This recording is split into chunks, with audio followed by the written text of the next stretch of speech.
Сәлем балақай, қалың қалай? Балақай, сен білесің бе, қандай мейрам келе жатыр? Кәнекей, бірге ойланып көрейік. Шырша, мандарин, қар. Не бұл? Бұл жаңа жыл. Жарайсың, досым.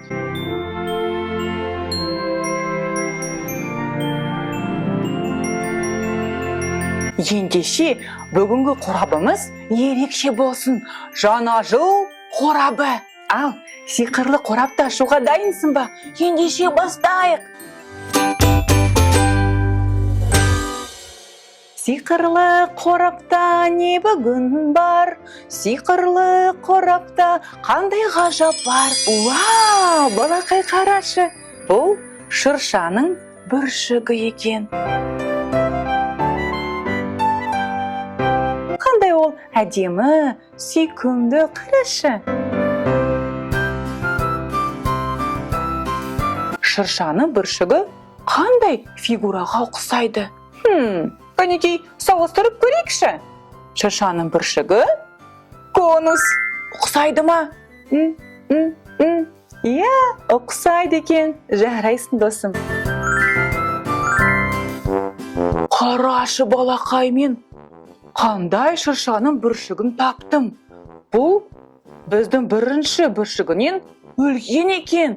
Бұл шыршаның бүршігі бұдан да үлкен екен. Ең кішкентай, үлкен және ең үлкен шыршаның бүршіктері. Пинки, досым, шыршаның бүршіктері туралы көбірек айтып бересің бе?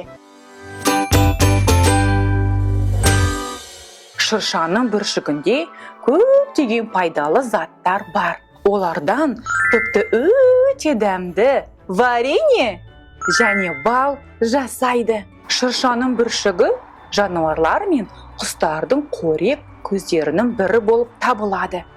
Тиіндер, тоқылдақтар және үкілер шыршаның бүршігін жақсы көреді. Сонымен қатар шыршаның бүршігінің көмегімен ауа райын, оның ылғалдылығын болжауға болады екен. Шыршаның бүршігі табиғи гигрометр. Гигрометр ауаның ылғалдылығын өлшейтін құрал. Бұл өте қызықты мәлімет болды. Кәнекей, ары қарай сиқырлы қорабымызды ашайық. Сиқырлы қорабымызда тағы не бар? Сиқырлы қорабымызда тағы не бар? Ла-ла-лай-лай-лай-лай, ла-ла-лай-лай-лай-лай. Вау! Бұл қызыл түсті шыршаның ойыншығы.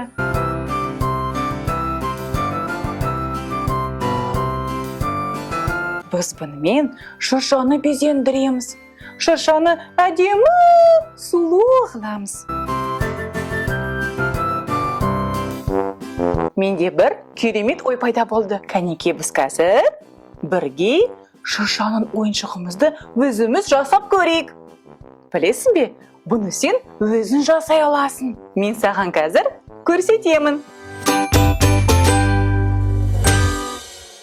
Шыршаның ойыншығын жасау үшін бізге түрлі түсті қағаз, қайшы, жіп, сонымен қатар сұйық немесе қатты желім керек болады. Ендеше бастайық. Фигураны сызайық. Мен шеңбер фигураны таңдадым.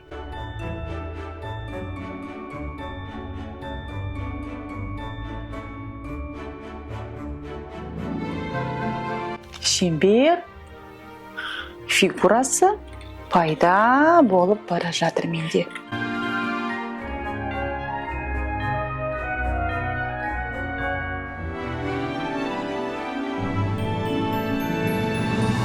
Кәнекей, қарашы, қандай әдемі 4 шеңбер. 1, 2, 3, 4. Жарайсың, досым. Енді біз әр шеңберімізді дәл ортасынан бүгіп көрейік. Осылай бүгеміз.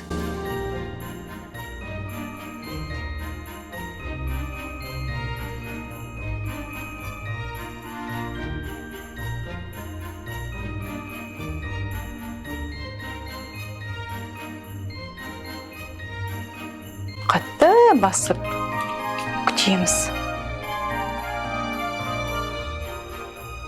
Ортасынан да желімізді жағамыз.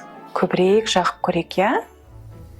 Енді жібімізді дәл ортаға салып көрейік. Және жабамыз. Қарашы досым, қандай әдемі шыршаның ойыншығы болып шықты бізде. Жарайсың, балақай, біз бірге керемет ойыншықты жасадық. Ал енді қазір сиқырлы қорапта тағы да не бар екен? Көрейік.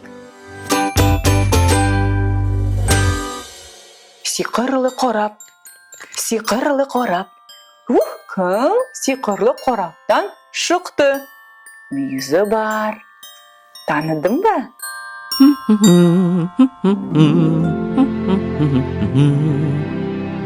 Пинки, досым, таныдың ба бұны сен? Кім бұл бізде?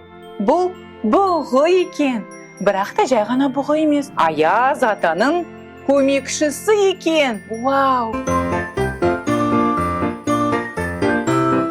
Мысалы, менің көмекшім Пинки, ал Аяз атаның көмекшісі бұғы екен.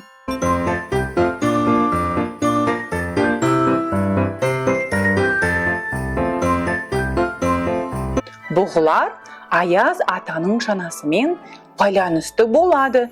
Бұғылардың шашы мұрындарын толығымен жауып тұратын жалғыз түрі. Олардың арнайы мұрындары кіретін суық ауаны өкпелеріне кірмес бұрын жылытуға көмектеседі. Сонымен қатар, бұл тамаша иісші. Олардың жақсы иіс сезімі қар астында жасырылған тағамды табуға, қауіпті анықтауға және бағытты тануға көмектеседі. Сиқырлы қорабымызды ары қарай ашып көрейік.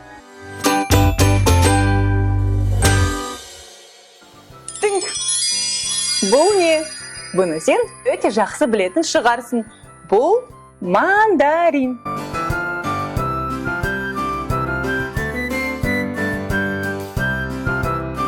Мандарин жемістің бір түрі. Ол өте тәтті болады. Және оның түсі қандай, балақай? Я, оның түсі қызғылт. Қызғылт. Біз оны бірге жеп көрейік. Мандариндер өте тәтті жемістер. Олардың терісі өте жұмсақ болады. Мандариннен тәтті шырын жасауға болады. Олар жылы, күн шуақты жерлерде, ағаштарда өседі. Әрбір мандариннің кішкентай апельсин күлкілері сияқты сегменттер деп аталатын кішкене тілімдері бар. Мандариндерде өте көп витаминдер бар. Ол саған көп күш береді. Тадам! Аштым. Қазір мен оны жеймін.